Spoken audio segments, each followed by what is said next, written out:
Bonjour et bienvenue dans la météo Bitcoin, deuxième essai, tandis que les VIP sont en train de se dire mais qu'est-ce qui se passe? Il a dormi une heure de moins.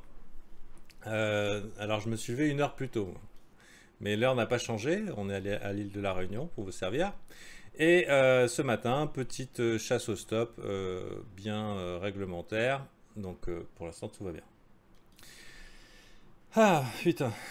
Euh, Pour l'instant, long terme, la tendance est baissière. On a perdu ce range où on a beaucoup combattu, donc il ne faut pas s'attendre à voir pour l'instant un plus haut sommet. Il y a énormément de gens qui ont acheté ici et qui attendent désespérément de sortir en disant c'est fichu. Et ils ont probablement raison. Il y a de l'espace encore pour aller voir sur le bas de ce range, le grand là. Donc il y a plusieurs ranges à voir. Ok, on va les faire. Le premier, c'est celui de cette petite zone de combat qu'on a eu qui était extrêmement chiante. D'accord. Le deuxième qu'on a maintenant, c'est celui-là, entre là et là. Vous voyez un petit peu cette zone de réjection. C'est pas étonnant ici qu'on ait trouvé acheteur, ne serait-ce que pour venir short les squeeze. Squeeze et short, pardon. Mais le vrai point de rejet, normalement, est ici. Je sais pas pourquoi c'est pas vert. Donc personnellement, si vraiment il y a de très très fortes chances qu'on revienne s'installer ici, enfin qu'on revienne visiter, pour l'instant je suis donc du côté, les rebonds sont des occasions de short, mais bon, on peut être un petit peu greedy sur son entrée, puisqu'il y a tellement de gens qui se sont mis en short que actuellement c'est le mode punition. Ensuite, on pourrait très bien aller voir la partie basse du range, et regardez ces mèches ici qui seraient totalement possibles. Et tout ce qui tombe là-dedans, c'est dans les mailles du filet. C'est cadeau. C'est offert par la maison. Hein. Je veux dire, si vous achetez pas du Bitcoin ici, mais alors même si ça descend et tout, c'est que vraiment, qu'est-ce que vous faites là quoi? Allez faire du Forex.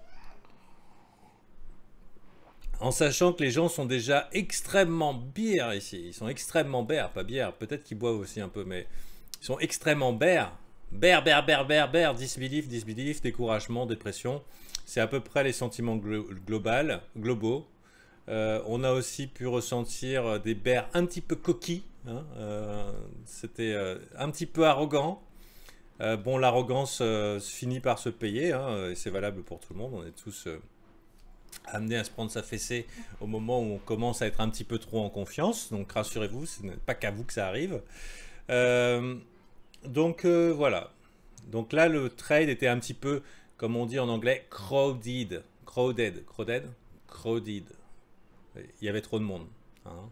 Donc là, on lâche du lest et on va repartir un petit peu sainement. C'est la probabilité pour l'instant qu'on aille revisiter un petit peu cette zone, soit ici, soit éventuellement, plap, on tire un petit peu sur la longuette du flamby. Parce qu'il y a beaucoup de traders, swing traders long terme qui ont mis ici leur stop. Donc, plaf, on tire un petit peu sur la languette du Fambi et on devrait trouver une forte résistance chasseuse depuis ici, grosse zone de combat, jusque là en dessous. Voilà. Donc, tout ce qui est là, je pense que moi, je suis déjà passé en dollar cost average. Dollar cost average, ça veut dire achat moyen, j'essaie de garder de la poudre. Et chaque grosse liquidation vers le bas, comme ça a eu lieu là, bah, j'achète un petit peu. Un petit peu, un petit peu, un petit peu, un petit peu. Et oui, ça va descendre probablement très bas. Qui sait, après tout. Mais j'espère pouvoir acheter tout en bas aussi. Donc pour l'heure, je trouve que trop de bears dans la place. Trop de bears. Et le truc, c'est que quand les bears sont vraiment bears, ça ressemble à des bottoms. Surtout quand on a déjà nettoyé et liquidé l'intégralité des acteurs du marché. Comme on peut le constater, pas ici, mais on va regarder. Non, pas ici non plus. Trading Light, hein, très bon. Si vous n'avez pas.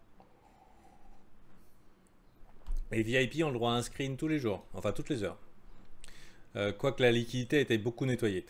Sur BitMEX, donc liquidité extrêmement nettoyée, la plupart des acteurs ont été lessivés, mais si on va regarder un petit peu sur des unités de temps inférieures, on voit que les open interest ont été reset, s'il veut bien.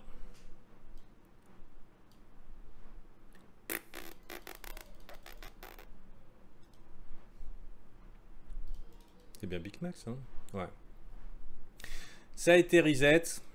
Bon, on le voit pas. On le voit pas. Si on est arrivé quasiment dans les 300, qui correspond à peu près au bottom historique qu'on a dans les open interest sur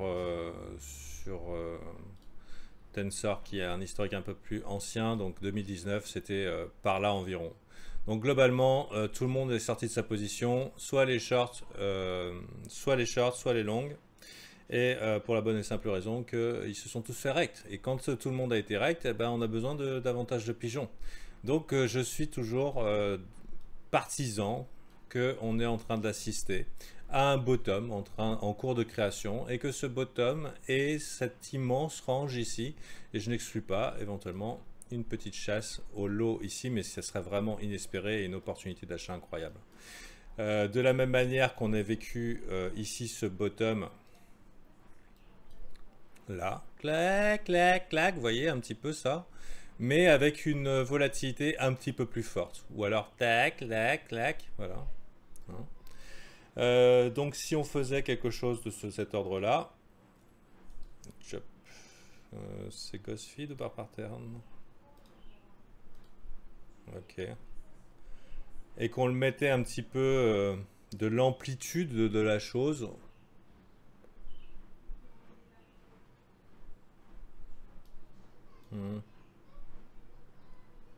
Ah, dis donc. Ça fera quelque chose comme ça? Ah bah non, je suis bête. Pourquoi ça part? Ah, je l'ai inversé. Je me dis, c'est pas normal. Hop. Alors bien sûr, c'est pas de l'analyse technique ça. On part du principe que les marchés ne se répètent pas, mais ils riment. Ça veut dire qu'il aime un petit peu les mouvements un petit peu harmoniques, harmonieux. Par contre, je galère. Je galère grave. Est-ce que tu veux me réussir à me faire quelque chose qui tient la route? Hop. Quelque chose comme ça? Ça serait totalement plausible. Quelque chose comme ça. Alors bien sûr, c'est de l'analyse, c'est pas une décision de trade, hein. Mais voyez un petit peu le principe. Le désintérêt est le plus total, le despilif est le plus total. On peut s'attendre à des volatilités relativement extrêmes. Je ne vous cache pas que si vous êtes trader et que vous pouvez acheter, vous trade ces ranges-là, c'est la folie. Pendant une longue période d'accumulation, où on va taquiner ici le désespoir des mineurs qui capitulent. Non, c'est un scénario non seulement plausible, mais intéressant, quoi. Voilà. Donc maintenant, quel est votre genre de trading? Est-ce que vous tradez les unités de temps courtes? Est-ce que vous faites du scalping avec des volatilités pareilles? C'est plutôt intéressant. Est-ce que vous êtes swing trader? Quelle est votre unité de temps globalement? Les unités de temps, c'est pas forcément par rapport à votre pourcentage de réussite, mais aussi par rapport à votre disponibilité de temps. C'est-à-dire que si vous pouvez trade que le week-end ou qu'une ou deux fois par heure, bah, ça va être du 4 heures. Si vous êtes un petit peu plus actif, ça peut être du hourly. Et sinon, ça peut être du 15 minutes, mais pourquoi pas inférieur, même si c'est un peu plus chaud la braise. Est-ce que vous êtes un trader de tendance? Dans ce cas-là, les rebonds sont les opportunités de short. Et est-ce que vous êtes un trader de range? Et dans ce cas-là, les entrées dans les extrêmes sont des opportunités d'achat ou de vente, bien sûr. Avec un risque mesuré, enfin voilà, tout ça c'est des choses qu'on peut apprendre, mais on est dans un environnement extrêmement intéressant à la fois pour l'investissement, même si je vous appelle quand même un petit peu à la patience, parce qu'il y a de fortes chances qu'on aille le faire proprement ce bottom.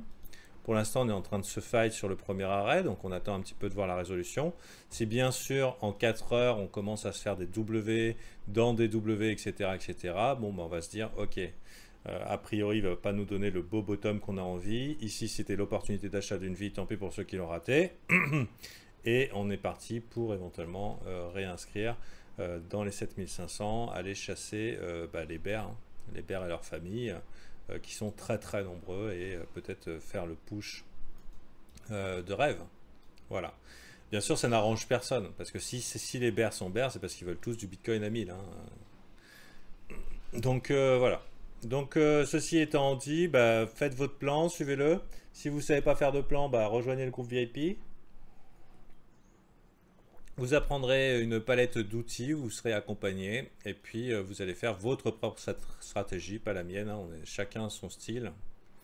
Ça se découvre, ça se teste et l'équipe est plutôt sympathique. Donc voilà, pour l'heure, si on met un petit peu Ishimoku, en Orly on est venu taper le nuage, on est toujours bearish. En 4 heures on tente une réintégration de nuage, mais je ne serais pas surpris qu'elle soit rejetée. De toute façon ça reste bear de par la structure de marché. On verra un petit peu si on reste dedans ou pas, mais pour l'instant, si on reste dedans, il y a tout à fait des possibilités qu'on aille taper au-dessus ici. Ça veut dire qu'on re-rentre dans ce range là, confirmé. C'est qu'on irait éventuellement aller taquiner la partie haute ici. Comme par hasard, si vous ne connaissez pas le tag de Wyckoff, ce qui est complètement réaliste.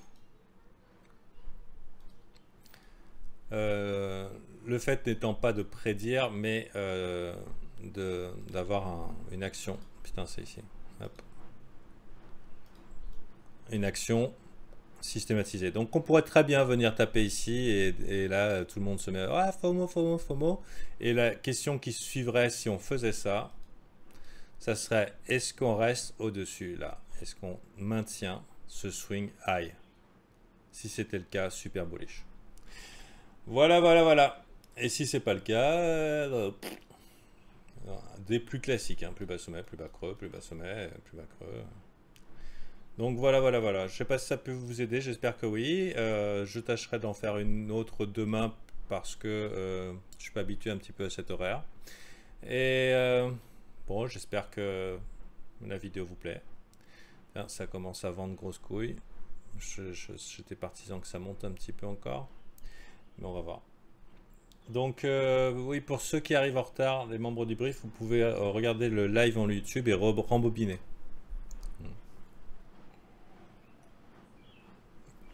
Allez, à demain.